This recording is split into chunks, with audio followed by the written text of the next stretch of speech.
여호와께 감사하라. 그는 선하시며 인자하심이 영원함이로다.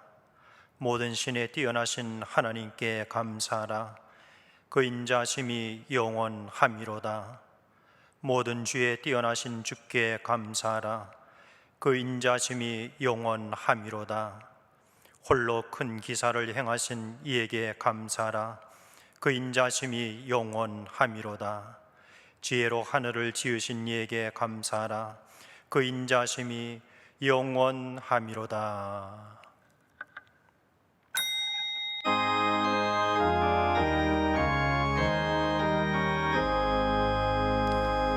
만복의 근원 하나님,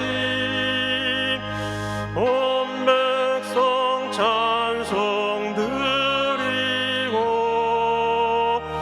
저 천사여 찬송하세. 찬송 성부 성자 성령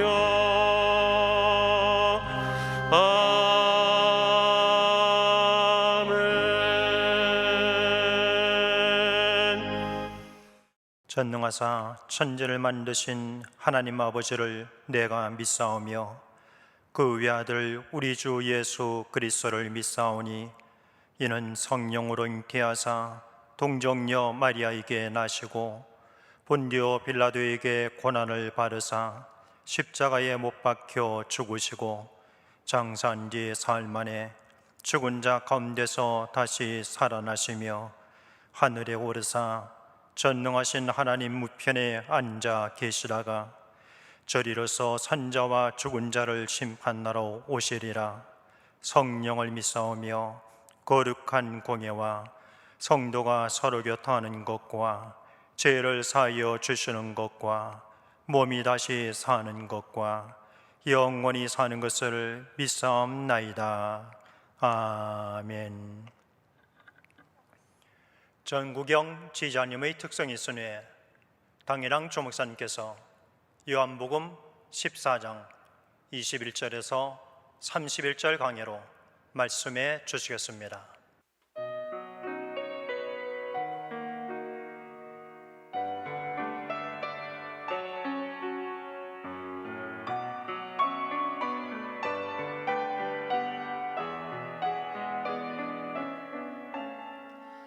샤론의 꽃 예수 나의 마음에 거룩하고 아름답게 피소서. 내 생명이 참 사랑의 향기로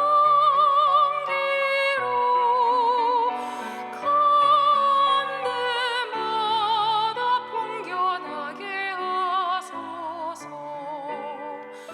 샤론의 꽃 예수 이 세상에서 어느 꽃과 비교할 수 없도다. 나의 삶의 한결같은 은혜와 사랑으로 가득하게 하소서. 예수 샤론의 꽃 나의 마음의 사랑으로 피소서.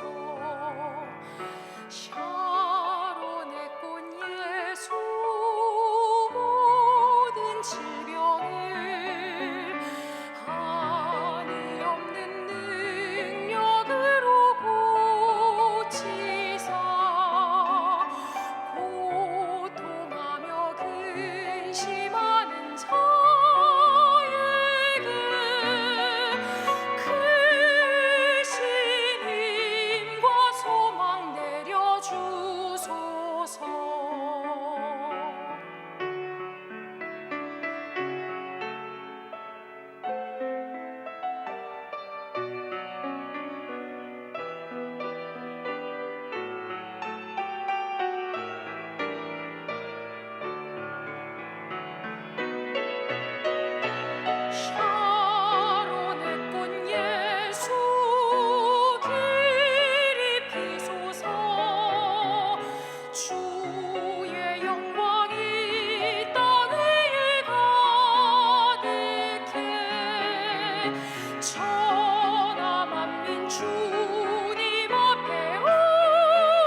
주셔로 내고 나의 맘의 사랑으로 비소서.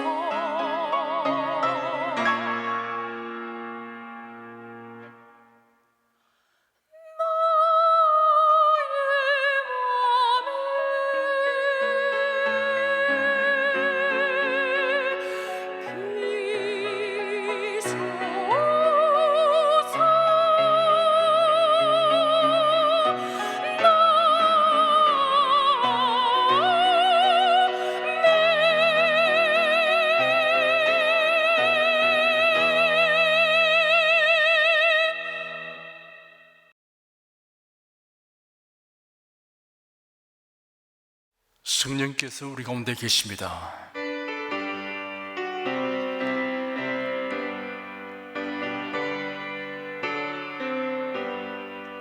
곳세 주를 믿는 이들 찬송하고 찬송하세. 맘과 뜻과 힘 다하여 경배드리세. 은혜 진리 되신 예수 영원토록 변함없네. 성도들아 주를 믿어 길이 섬기세. 기도하겠습니다. 어느덧 한 해의 마지막 주일이 되었습니다. 전염병 방역 관계로 여러 가지 곤란한 상황 중에서도 어떤 방도로나 예배드릴 수 있어서 감사드립니다. 어째야 이런 일들이 일어나고 있는가를 우리가 성경을 통하여 분별하고 신앙적인 대처를 하고 있습니다. 하루속히 이런 곤란이 해제되기를 간절히 간구합니다. 그래야 열심히 전도할 수 있기를 원합니다. 우리가 항상 열심을 품고 주님을 섬기도록 하나님의 말씀과 성령의 권능으로 충만하게 하여 주시옵소서. 흩어나고 흠망한 것에 마음을 빼앗기지 않고 거룩한 행실과 경건함으로 하나님의 날이 임하기를 바라보고 간절히 사모합니다. 그리고 장차 임할 환난과 시험의 때를 능히 피하고 점도 흠도 없이 평강 가운데 주님 앞에 서도록 항상 끼어 기도하며 살아갑니다. 내가 진실로 속히 오리라 라는 주님의 말씀이 지난 어느 때보다 특별히 오늘을 살아가는 성도를 향한 말씀이라는 증거가 집중적으로 나타나고 있어서 우리는 몹시 설레는 마음으로 그날을 대망합니다. 의로우시고 진실하신 하나님, 불의와 악함과 기만으로 나라의 안보를 위태롭게 하고 교회를 억압하는 자들의 도모가 모두 헛사가 되게 하여 주시고 수치를 당하게 하여 주시옵소서. 복음과 자유의 물결이 하루속히 북한을 완전히 뒤덮게 하여 주시옵소서. 예수 그리스도 이름으로 기도드립니다. 아멘. 국내 국외 각 가정과 각 처소에서 예배드리시는 성도 여러분에게 우리 주 예수 그리스도의 은혜가 충만하기를 축복합니다. 요한복음 14장 21절에서 31절까지를 자세히 살펴보도록 하겠습니다. 성령께서 우리 각 사람에게 살았고 운동력 있는 말씀의 권능을 풍성하게 체험하게 하여 주시고 예수님을 아는 지식이 더하게 하실 것을 확신합니다. 21절에서 24절까지 함께 읽겠습니다. 나의 계명을 가지고 지키는 자라야 나를 사랑하는 자니 나를 사랑하는 자는 내 아버지께 사랑을 바랄 것이요 나도 그를 사랑하여 그에게 나를 나타내리라. 가룟인 아닌 유다가 가로되 주여 어찌하여 자기를 우리에게는 나타내시고 세상에게는 아니하려 하시나이까. 예수께서 대답하여 가라사대 사람이 나를 사랑하면 내 말을 지키리니 내 아버지께서 저를 사랑하실 것이요 우리가 저에게 와서 거처를 저와 함께 하리라. 나를 사랑하지 아니하는 자는 내 말을 지키지 아니하나니 너희의 듣는 말은 내 말이 아니요 나를 보내신 아버지의 말씀이니라. 방금 읽은 21절에서 24절까지를 세 부분으로 정리하면 이러합니다. 첫째, 예수님을 사랑하는 사람은 예수님의 계명을 지킵니다. 둘째, 하나님은 예수님의 계명을 지키는 사람을 사랑하시고 그와 함께 하십니다. 셋째, 예수님의 말씀은 예수님을 세상에 보내신 하나님 아버지의 말씀입니다. 그렇다면 하나님 아버지의 계명은 무엇인가를 아는 것이 우선 과제입니다. 그 답은 분명합니다. 예수 그리스도를 믿고 영접하는 것입니다. 이것이 핵심이고 기본입니다. 25절, 26절 두 절을 함께 읽겠습니다. 내가 아직 너희와 함께 있어서 이 말을 너희에게 하였거니와 보혜사 곧 아버지께서 내 이름으로 보내실 성령 그가 너희에게 모든 것을 가르치시고 내가 너희에게 말한 모든 것을 생각나게 하시리라. 내가 아직 너희와 함께 있다는 말씀은 얼마 있지 아니하여 예수께서 제 아들을 떠나실 것이라는 의미가 내포되어 있습니다. 예수님은 자신이 떠나가면 하나님 아버지께서 보혜사를 보내주신다고 하셨습니다. 내 이름으로 보내실 성령이라고 형용하셨습니다. 이 말씀은 보혜사는 성령이시고 예수님과 같으시다는 것을 나타내고 있습니다. 그리고 예수님이 떠나가신 후에는 사람들이 예수님의 말씀을 깨달아 알도록 성령께서 가르치는 일을 하실 것이라고 말씀하셨습니다. 우리가 성령 말씀을 읽고 설교를 들을 때 참뜻을 깨달아 알게 되는 것은 성령께서 가르치시고 진리 가운데로 인도하심으로 인한 것입니다. 27절 한 절을 함께 읽겠습니다. 평안을 너에게 끼치노니 곧 나의 평안을 너에게 주노라. 내가 너에게 주는 것은 세상에 주는 것 같지 아니하니라. 너희는 마음에 근심도 말고 두려워하지도 말라. 예수님을 믿으면 근심이나 두려움을 가져오는 문제들에 직면하는 일이 없게 된다는 말씀이 아닙니다. 도리어 예수를 믿지 않을 때는 없었던 핍박과 부당한 대우를 당하게 되는 일이 생겨날 것입니다. 그러나 근심과 두려움을 극복할 수 있는 은혜를 부어주십니다. 그것을 주님께서 주시는 평안이라고 하였습니다. 주님께서 주는 평안은 세상에 주는 것과 같지 않다고 하셨습니다. 세상에 주는 평안과 주님께서 주는 평안은 무엇이 다릅니까? 세상에 주는 평안은 잠정적인 것입니다. 주님께서 주시는 평안은 영속적인 것입니다. 세상에 주는 평안은 영혼에는 미치지 않습니다. 주님께서 주시는 평안은 영혼에 임하는 평안입니다. 세상에 주는 평안은 사람이나 환경에 의하여 상실될 수 있는 것입니다. 주님께서 주시는 평안은 빼앗을 자가 없습니다. 바다의 표면에는 풍파가 일어나도 바다 깊은 곳은 평온한 것 같이 우리의 심령 깊은 곳은 주님이 주시는 평안이 있습니다. 그렇기 때문에 성도들은 복잡한 문제로 머릿속은 복잡해도 마음속에는 평안이 있다는 천적 고백을 하게 됩니다. 이러한 평안으로 우리의 마음 표면에 일렁이는 파도를 진정시킬 수 있습니다. 제 아들이 예수님을 모시고 갈릴리 바다를 건너가는데 예수는 배의 뒤편에서 주무셨습니다. 그런데 갑자기 돌풍이 밀어 닥쳐 큰 파도가 일어났습니다. 제 아들을 지키는 갈릴리의 어부 출신들이 다수였지만 어찌할 바를 모르고 두려움에 휩싸였습니다. 그러다가 주무시는 예수님을 깨우며 다급한 목소리로 선생님, 저희가 죽게 된 것을 돌보지 않으십니까? 하였습니다.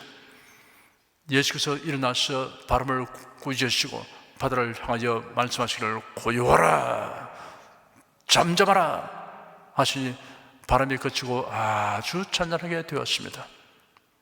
우리의 생활과 마음에 밀어닥치는 풍파를 향하여 여러분이 고요하라, 잠잠하라 라고 명하면 우리 심령 깊은 곳에 있는 주님의 평화의 위력이 역사하는 것을 체험할 수 있습니다. 예루살렘 교회에 큰 부흥이 일어났습니다. 이를 본 유대 종교 지도자들은 아연 긴장하였습니다. 그래야 교회를 핍박하기 시작했습니다. 초기에는 교회에 대한 박해가 종교 지도자들에 의한 것이었는데 뒤이어서 국가 권력에 의한 정치적 박해가 시작되었습니다. 헤롯 왕이 예루살렘 교회의 중심 지도자인 야고보를 죽였습니다. 그는 헤롯 왕과의 다른 사람들과는 달리 유대인들의 환심을 사기 위하여 노력했습니다. 그런 유대인의 전통과 관습을 존중하고 지켰습니다. 그래야 유대 종교 지도자들과 친분이 두터웠습니다. 아마도 그런 유대 종교 지도자들이 교회가 왕성하게 되는 것을 우려하는 소리를 들었을 것입니다. 그런 유대주의자들의 관심을 사서 자신의 지지 기반을 견고하게 하려고 야고보 사도를 죽였습니다. 유대인 역사가 요세푸스는 기록하기를 헤롯 아그리파 1세는 자신의 정치적 입지를 다지고 권력을 유지하기 위해서는 권모술수를 행하고 무지한 사람을 죽이는 악행을 서슴없이 자행하였다고 하였습니다. 헤롯의 이러한 박해 행위의 배후에는 사탄이 역사하고 있는 것입니다. 결국 헤롯은 사탄의 도구요 하수인 역할을 한 것입니다. 사탄과 그 하수인이 결탁하여 성도를 해칠지라도 어디까지나 성도의 몸에 한정될 뿐입니다. 그 영혼은 해칠 수 없습니다. 예수님은 말씀하시기를 몸은 죽여도 영혼은 능히 죽이지 못하는 자를 두려워하지 말고 오직 몸과 영혼을 능히 지옥에 멸하시는 자를 두려워하라 하였습니다. 헤롯이 야고보를 죽이니 유대인들이 기뻐하였습니다. 그들이 미워하고 배척하며 대적하여 죽음에 넘긴 나사렛 예수를 생명의 주이며 메시아라고 전파하는 교회의 지도자가 죽임당한 것을 크게 기뻐하였습니다. 유대주의자들은 사도들을 죽이는 것을 하나님이 기뻐하신다고 생각하였습니다. 성경을 곡해하면 하나님의 미워하시는 일을 도리어 하나님이 기뻐하시는 일로 여기고 해가는 이런 비극적 기현상이 생기게 됩니다. 야고보를 처형한 후 유대인의 반응을 지켜본 헤롯은 유대인들이 매우 기뻐하는 것을 보고 몹시 고무되었습니다.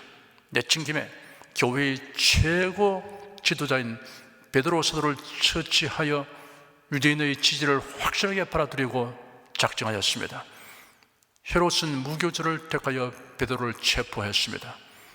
6월절, 오순절, 장막절은 유대인의 3대 절기입니다. 넓은 의미에서 6월절은 무교절에 포함됩니다. 그래서 종교 무교절과 6월절이라는 말이 혼용되었습니다. 무교절은 이스라엘 민족이 출애굽하는 것을 기념하기 위해 지키는 절기입니다. 절기를 지키기 위해 많은 유대인들이 예루살렘으로 모여들었습니다. 헤롯 왕은 이 기간 동안에 운집한 유대인들에게 자신의 통치력을 과시하려고 하였습니다. 또한 자신이 기독 교회와 그리스도인들을 얼마나 싫어하고 미워하는지를 확실하게 보여주어 환심을 얻고 지지 기반을 공고하게 하려고 하였습니다. 베드로는 세 번째 투옥되는 경험을 하게 되었습니다. 지난 두 번은 유대 종교 지도자들에 의해 투옥되었고 이번에는 정치 지도자에 의해 투옥되었습니다. 헤롯 왕은 만약을 생각하여 철저하고 삼엄한 경비를 하도록 조치하였습니다. 베드로를 지키는 경비 조직은 4조로 구성되었고 한 조는 4명이었습니다. 4명씩 교대 근무를 한 것입니다. 2명은 베드로의 좌우편에서 베드로와 함께 쇠살로 묶어서 지키고 나머지 2명은 밖에서 거리를 두고 보초를 섰습니다. 헤롯은 베드로를 6월절 후에 처형하려고 계산하였습니다. 유대인의 관습에 명절 기간에는 사람을 죽이지 아니하므로 6월절 절기가 끝나면 곧장 베드로를 백성들 앞에 끌어내어 처형하려고 하였습니다. 백성들 앞에 끌어내어 공개적으로 재판하려고 한 것은 백성들의 의사를 묻기 위한 것이 아닙니다. 그들을 만족시켜 지지를 얻으려는 효과를 극대화하기 위한 술수였습니다. 야고보 사도를 죽인 다음 곧장 베드로를 체포하여 투옥시킨 것으로 보아 사형할 것이 분명하였습니다. 교회는 위급한 사태에 직면하게 되자 일치단결하여 기도하였습니다. 베드로를 건져낼 방법은 기도 외에는 없었습니다. 전능하신 하나님이 역사하지 않는 한 베드로가 살아날 가망은 전혀 없는 상황이므로 교인들은 긴박한 마음을 가지고 모여서 간절히 기도했습니다. 당면한 문제에 사람이 개입할 여지가 전혀 없을지라도 하나님을 경외하는 사람에게는 속수무책이 아닙니다. 하나님의 도우심을 간구하는 길이 있습니다. 성경에는 이런 사실을 증명하는 사건들이 많이 기록되어 있습니다. 극적인 사건들 중에 이스라엘 백성이 홍해를 건넌 일을 빼놓을 수 없습니다. 애굽에서의 종살이에서 해방된 이스라엘 자손들은 모세의 인도 아래 애굽을 떠나 하나님의 기업으로 신 땅 가나안을 향하여 출발하였습니다. 이스라엘 자손들이 진행하는 중에 홍해 바닷가에 당도하였습니다. 일단 바닷가에 진을 쳤는데 변심한 애굽 왕 바로가 그들을 사로잡아 가려고 군대를 동원하였습니다. 질풍노도와 같이 달려오는 애굽의 병거와 마병을 본 이스라엘 자손들은 어찌할 바를 몰라 아우성쳤습니다. 앞에는 창이란 바다요, 좌우에는 높은 고원이고 뒤에는 추격하는 애굽의 병거와 마병이었습니다. 속수무책이었습니다. 그러나 모세의 마음은 평안했습니다. 모세는 백성들을 안돈시키며 하나님의 언약에 의지하여 부르짖어 기도했습니다. 앞뒤 좌우 사방에 물이 닫혀도 하늘 문은 열려있음을 알고 믿었기 때문입니다. 사방의 길이 막혔을 때가 우리가 하늘에 계신 하나님께서 베푸신 기적을 경험할 수 있는 기회인 것을 믿었습니다. 모세의 기도를 하나님이 응답하셨습니다. 하나님께서 홍해 가운데 길을 열어 이스라엘 자손들이 건너는 동안 애국 군대 앞에는 구름 기둥을 보내어 지척을 풍한할 수 없게 하였습니다. 드디어 이스라엘 자손들이 무사히 건너갔습니다. 그러자 애국 군대를 덮고 있던 구름 기둥이 옮겨갔습니다. 애국 군사들은 그들 앞에 벌어진 장관을 보고 놀라움을 금침을 했습니다. 그러나 하나님이 이스라엘을 도와주신다는 것을 생각하지 못한 그들은 맹렬히 추격하였습니다. 그러나 하나님께서 바다가 회복되게 하심으로 애국의 병거와 마병이 모두 수양되었습니다. 베드로가 감옥에서 구출된 것도 절체절명의 상황에서 속수무책이었지만 성도들이 모여 간구하는 기도를 들으신 하나님께서 놀라운 방법으로 해결해 주신 사건입니다. 베드로 사도 구출을 위해 밤에 신자들이 합심하여 기도하려고 한 집에 모였습니다.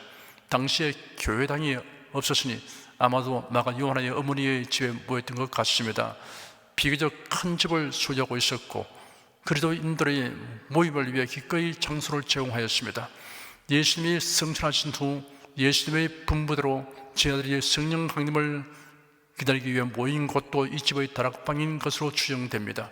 모인 신자들의 기도는 간절하였습니다. 절박한 상황에서는 온 마음을 쏟는 간절한 기도를 하게 됩니다. 사도행전에는 베드로가 천사의 도움을 받아 구출되는 장면이 소상하게 설명되어 있습니다. 베드로는 처형되기 바로 전날 밤 두 군사들 틈에 누워 있었습니다.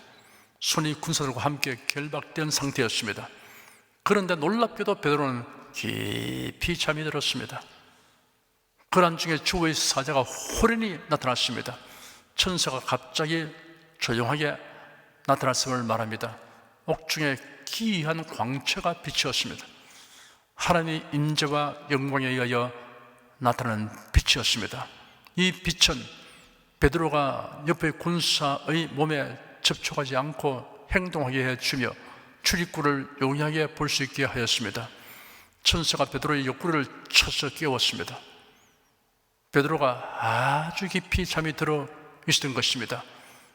베드로는 생사를 하나님께 완전히 맡겼습니다. 살면 전도하고 죽으면 천국에 간다는 생각이 투철하였습니다. 평안을 내게 끼치니 곧 나의 평안을 내게 주노라. 내가 내게 주는 것은 세상에 주는 것 같지 아니하니라. 너희는 마음에 근심도 말고 두려워해도 말라 하신 예수님의 말씀을 베드로서가 그대로 체험한 것입니다. 천사는 베드로가 잠을 깨자 급히 일어나라 저촉하였습니다. 그러자 베드로의 손에 매어있던 쇠사슬이 벗어졌습니다. 띠를 띠고 신을 들매라 라고 천사가 지시했습니다. 당시의 옷은 긴 원피스 형태이므로 외출을 하려면 허리에 띠를 묶었습니다. 신은 가죽으로 만든 샌들이었습니다. 가죽끈으로 발바닥을 감싸면서 발에 묶었습니다. 베드로는 천사를 따라 감옥 밖으로 나가면서도 실제 상황이 아니라 환상으로 생각하였습니다.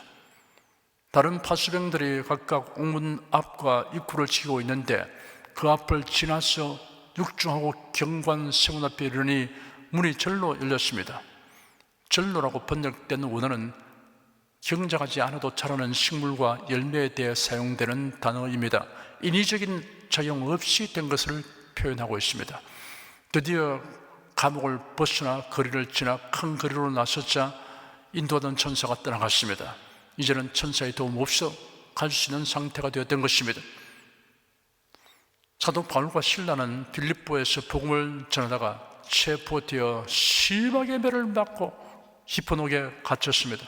배는 고프고 매를 맞은 몸은 욱신거렸습니다. 발은 착고에 채워져 있어서 불편하게 짝이 없었습니다. 악취가 나고 벌레에게 물어뜯기였습니다. 날이 밝으면 처형될 위기에 처했습니다. 그런 처지에서 밤이 깊어가는데 바울과 실라는 기도하고 찬송하였습니다. 감옥에 있는 죄수들이 다 들었습니다. 평안을 너에게 주니 곧 나의 평안을 너희에게 주노라. 내가 내게 주는 것은 세상이 준 것 같지 아니하니라. 너희는 마음에 근심도 말고 두려워해도 말라 하신 예수님의 말씀이 바울과 실라의 체험이 되었습니다. 호련히 큰 지진이 나서 옥토가 움직이고 문이 곧다 열리며 모든 사람이 매인 것이 다 벗어졌습니다. 그로 인하여 간수가 바울을 극진히 대응하게 되고 예수 그리스도를 영접하였습니다. 성도 여러분, 어려운 문제에 직면했을 때 평안을 너에게 끼치니 곧 나의 평안을 너희에게 주노라. 내가 너에게 주는 것은 세상이 준 것 같지 아니하니라. 너희는 마음에 근심도 말고 두려워해도 말라 하신 예수님의 말씀을 상기하십시오. 이 말씀이 여러분의 체험적 간증이 되게 하여 달라고 간구하십시오.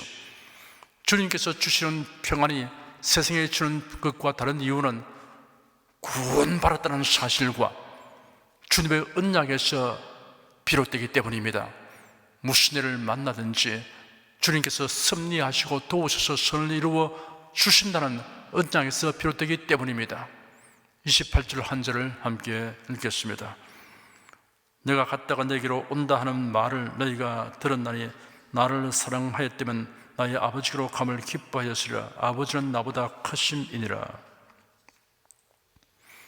예수께서 제 아들을 떠나가시면 보혜사 성령으로 다시 오실 것이라고 누차 말씀하시는데도 제 아들은 근심과 두려움을 떨치 못하고 있었습니다. 그들의 이해 능력은 한계가 있었습니다. 정녕 예수님을 사랑한다면 예수님의 말씀을 그대로 받아들여서 기뻐하는 것이 마땅합니다. 그런데도 여전히 이해력에 한계가 있었습니다. 하지만 예수께서 승천하신 날로부터 열흘 후에 제 아들은 성령 강림을 체험하게 되자 그 한계가 말끔히 제거되었습니다. 예수께서 아버지는 나보다 크심이니라 라고 말씀하셨습니다. 이 말씀을 오해하지 말아야 합니다. 본질에 있어서 아버지 하나님과 성자 예수 그리스도는 동일합니다. 아버지는 나보다 크심이라는 말씀은 활동에 있어서 예수는 아버지의 뜻을 쫓아 행하신다는 점에서 하신 말씀이거나 아버지를 높이는 아들로서의 태도에서 하신 말씀입니다. 빌립보서 2장에 기록되기를 그는 근본 하나님의 본체시나 하나님과 동등됨을 취할 것으로 여기지 아니하시고 오히려 자기를 비어 종의 형체를 가져 사람들과 같이 되었고 사람의 모양으로 나타나셨으며 자기를 낮추시고 죽기까지 복종하시니 곧 십자가에 죽으심이라 하였습니다. 29절 한 절을 함께 읽겠습니다. 이제 일이 이루기 전에 너에게 말한 것은 일이 이룰 때 너희로 믿게 하려 함이라. 예수께서 앞으로 다가올 일들을 거듭하여 소상하게 말씀하신 이유는 그 일이 성취될 때 제 아들이 믿도록 하기 위함이라고 하셨습니다. 예수님에게 일어나는 일들이 결코 우연이 아니라 예정된 것임을 알게 되면 제 아들이 주님의 말씀을 믿는 믿음을 가지게 될 것입니다. 제 아들은 예수께서 말씀하실 당시에는 자기 중심으로 생각하기 때문에 그 말씀의 뜻을 깨닫지 못했습니다. 그러나 때가 되니 다 믿게 되었습니다. 예수님은 그들이 믿게 될 때까지 기다려 주셨습니다. 30절 한 절을 함께 읽겠습니다. 이후에는 내가 너희와 말을 많이 하지 아니하리니 이 세상 임금이 오겠음이라. 그러나 저는 내게 관계할 것이 없으니. 이 날이 지나면 예수께서 체포되어 심은 받으시고 십자가에 못 박혀 죽게 될 것이므로 저희들과 더 이상 대화를 나눌 수 없게 된다는 것을 의미하는 말씀입니다. 이 세상 임금이란 사탄을 가리키는 말입니다. 사탄은 불과 영으로 타는 못에 던져지기 전에는 세상 사람들이 하나님을 대적하고 그릇된 길로 가도록 하는데 상당한 영향력을 행사할 것입니다. 이 세상 임금이 오겠다는 말씀은 로마 총독 빌라도와 헤로드 왕과 대상들이 합동하여 예수님을 잡아서 십자가에 처형하는 일을 하게 될 것을 뜻합니다. 그러나 이 세상 임금인 사탄이 와서 자기 뜻대로 예수님을 십자가에 못 박히게 할 수 있는 것은 아닙니다. 사탄은 하나님의 계획과 목적을 이루는 역할 담당을 하게 될 뿐입니다. 31절 한 절을 함께 읽겠습니다. 오직 내가 아버지를 사랑하는 것과 아버지의 명하신 대로 행하는 것을 세상으로 알게 하려 함이로라. 일어나라 여기를 떠나자 하시니라. 예수께서 제 아들에게 일어나라 여기를 떠나자 하셨습니다. 일어나서 떠나기 직전에 말씀하시기를 오직 내가 아버지를 사랑하는 것과 아버지의 명하신 대로 행하는 것을 세상으로 알게 하려 함이로라 하였습니다. 예수께서 세상에서의 행하시던 모든 일, 특히 고난받으시고 십자가에 못 박혀 죽으실 일을 통하여 세상에 알리려고 하는 것 두 가지를 분명하게 밝히셨습니다. 첫째, 예수님은 아버지 하나님을 사랑하신다는 것을 세상에 알리려고 하였습니다. 예수의 탄생과 생애와 죽음은 강요되거나 억지로 하신 일이 결코 아닙니다. 아버지 하나님을 사랑함으로 인한 것입니다. 예수는 고난 받으심을 통하여 아버지 하나님에 대한 사랑을 입증하였습니다. 둘째, 예수님이 행하신 일들은 모두 아버지 하나님의 명하신 대로 행하신다는 것을 세상에 알리려고 하였습니다. 예수는 아버지 하나님의 뜻을 대체로 순종하신 것이 아니라 전적으로 순종하신 것입니다. 이런 사실을 알며 믿는 사람이 그리스도인입니다. 이런 사실은 우리에게 신앙생활의 핵심이 무엇인가를 분명하게 밝혀주고 있습니다. 그것은 하나님을 사랑하는 것과 하나님의 명하신 대로 행하는 것입니다. 이 설교를 들으신 여러분은 하나님을 사랑하는 사람, 하나님의 명하신 대로 행하는 사람이라고 사람들의 인정을 바라며 또한 그와 같이 하나님의 인정을 받는 성도가 되시기를 축원합니다. 기도하겠습니다. 하나님을 사랑하는 것과 하나님이 명하신 대로 행하는 것을 삶의 표대로 삼고 살아가는 자들 중에 속하게 된 것을 하나님께 감사드립니다. 하나님을 사랑하는 사람이며 하나님이 명하신 대로 행하는 사람이라고 일컬음을 받기를 소원하는 마음으로 일생 힘쓰며 살겠습니다. 하나님을 사랑하는 사람, 하나님이 명하신 대로 행하는 사람으로 하나님의 인정을 받는 성도가 되기를 간절히 원합니다. 이 소원대로 행할 수 있도록 성령께서 도와주시옵소서. 예수 그리스도 이름으로 기도드립니다. 아멘. 찬송가 466장 부르십시다.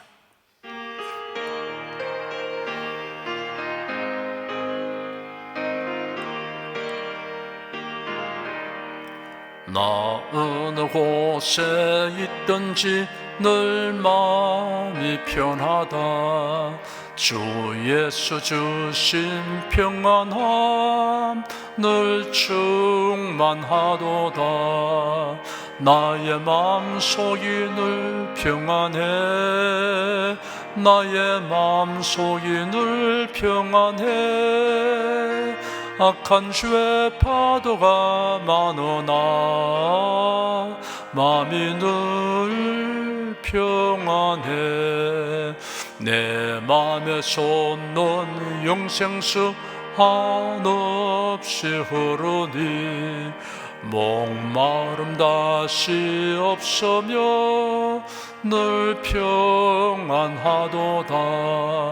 나의 마음속이 늘 평안해. 나의 마음속이 늘 평안해. 악한 죄 파도가 많으나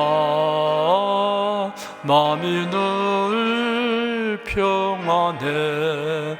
참되신 주의 사랑을 영원치 못하네. 그 사랑 내 맘 여시고 소망을 주셨네. 나의 마음속이 늘 평안해. 나의 마음속이 늘 평안해. 악한 죄 파도가 많으나 마음이 늘 평안해. 주 예수 온갖 고난을 왜 몸소 당했나. 주 함께 고난 받으면 멸류관 없겠네.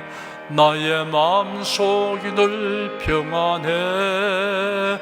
나의 마음속이 늘 평안해. 악한 죄 파도가 많으나 마음이 늘 평안해. 여러분 중에 그리스도인이 아니었으나 지금 하나님의 나라 백성이 되고 하나님의 자녀가 되기를 원하시는 분이나 지난날 교회에 다녔으나 그동안 신앙생활을 하지 아니하신 분은 지금 저를 따라서 신앙 고백 기도를 하시기 바랍니다. 성도 여러분은 자신의 신앙을 견고히 하기 위해서 함께 기도하시기 바랍니다. 하나님 아버지, 저를 불러주니 감사합니다. 예수께서 십자가에 못 박혀 죽으시고 죽음에서 부활하심으로 저희 모든 죄를 사하여 주시고 저를 구원해 주니 감사합니다. 예수님은 나의 구세주이시며 하나님이시며 주님이심을 믿고 고백합니다. 하나님을 변함없이 경외하고 사랑하고 의지하며 살겠습니다. 힘써 복음을 전하며 살겠습니다. 예수님 이름으로 기도드립니다. 아멘. 여러분 가슴에 손을 얹으십시오. 우리 기도를 응답하신 하나님을 앙망하시기 바랍니다. 병약한 분들은 아픈데 믿음의 손을 얹으십시오. 주 성령께서 우리 가운데 임하여 계십니다. 예수의 사랑과 능력과 대속의 은혜로서 우리를 치료하여 주십니다. 성령의 나타남과 능력으로 표적과 기사를 베풀어 주십니다. 나는 너희를 치료하는 여호와임이라. 예수께서 가르치시며 천국 복음을 전파하시며 모든 병과 모든 약한 것을 고치시니라. 너희 중에 병든 자가 있느냐 위하여 기도할지니라. 믿음의 기도는 병든 자를 구원하리니 주께서 저를 일으키시리라. 병 낫기를 위하여 서로 기도하라. 이러한 성경 말씀에 의거하여 우리가 하나님께 신주를 간구하오니 응답하여 주시옵소서. 너희가 어찌 뭐라면 구하지 않기 때문이라고 말씀하셨으므로 기도하는 담력과 즐거움을 주니 감사합니다. 믿는 자들에게 이런 표적이 따르리니 병든 자에게 손을 얹으면 나으리라 하신 약속을 조차 지금 연약하고 병든 곳에 손을 얹고 간구하는 모든 성도들에게 하나님의 권능이 임하여 낫게 하여 주시옵소서. 병들어 고통하는 친족과 교우들을 위하여 기도하오니 불쌍히 여기시고 치료하여 주시옵소서. 모든 병과 모든 약한 것을 고친 예수님께 간구합니다. 상한 몸, 병든 몸을 고쳐 주시옵소서. 뇌, 구강, 혀, 척수, 갑상선, 임파선, 뼈, 골수, 인대, 관절, 디스크, 근육, 신경, 혈관, 피부를 고쳐 주시옵소서. 시각기관, 청각기관, 심장, 호흡기, 소화기, 비뇨기의 기능이 완전하게 하여 주시옵소서. 예수 그리스도 이름으로 명한다. 병만아 물러가라. 통증과 염증은 나을지어다. 암과 중량은 소멸될지어다. 각종 장애는 치유될지어다. 예수 그리스도 이름으로 명하노라. 지금 낫게 될지어다. 순식간에 나을지어다. 모든 병과 모든 약함은 치유될지어다. 병약의식은 제거되고 건강의식으로 충만하게 될지어다. 신주의 능력이 몸과 마음에 계속 머물러 있게 하여 주시옵소서. 몸과 마음이 마치 위안간에서 나온 송아지처럼 독수리가 날개치며 올라감 같이 활기차게 하여 주시옵소서. 생활에 다가오는 풍파는 고요하고 잠잠하게 하여 주시옵소서. 모든 일에 항상 모든 것이 넉넉하여 드리고 베푸는 일을 풍성하게 행하도록 하여 주시옵소서. 슬픈 일을 당한 성도들에게 주님께서 손 내밀어 붙들어 주시고 주님의 음성을 들려 주시옵소서. 슬픔보다 더 큰 위로가 임하여 속히 극복하게 하여 주시옵소서. 가정이 평안하고 가족이 모두 독실한 신앙을 가지게 하여 주시옵소서. 탁월한 지혜와 명철을 주셔서 모든 일을 바르게 분별하고 판단하며 선택을 주게 하여 주시옵소서. 어제나 오늘이나 동일하신 예수께서 지금도 우리를 용서하시고 치료하시며 위로하여 주니 감사합니다. 예수 그리스도 이름으로 기도드립니다. 아멘. 내 믿음대로 될지어다. 기쁘고 감사한 마음으로 예물을 드리십시다. 천지 만물을 창조하시고 주관하시는 거룩하신 하나님 아버지, 지난 한 주간 우리를 주님의 돌보시는 은혜 가운데 살게 하시고 오늘 거룩한 주의 날에 성도들이 모여 신령과 진정의 예배를 드리게 하여 주시니 감사합니다. 이 시간 설교를 통하여 은혜와 진리의 말씀을 듣고 깨닫게 하시니 감사드립니다. 우리가 주님의 말씀대로 행하며 살기 원하오니 권능의 손길로 도와주시옵소서. 주님께서 베풀어 주시는 은혜에 감사하며 정성껏 예물을 드리오니 기쁘게 받아 주시옵소서. 우리 주 예수 그리스도 이름으로 기도드립니다. 아멘.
드리신 예물 위에 축복하겠습니다.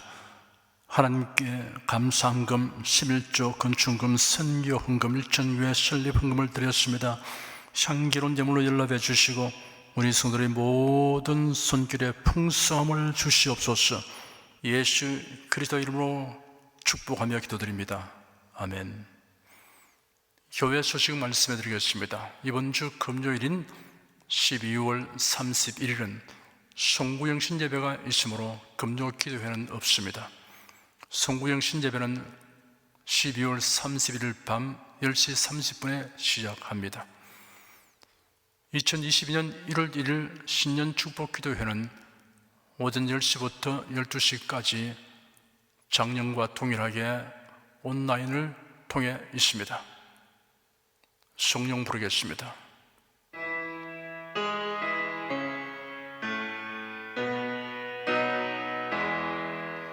성부 성자 성령께 찬송과 영광 돌려보내세.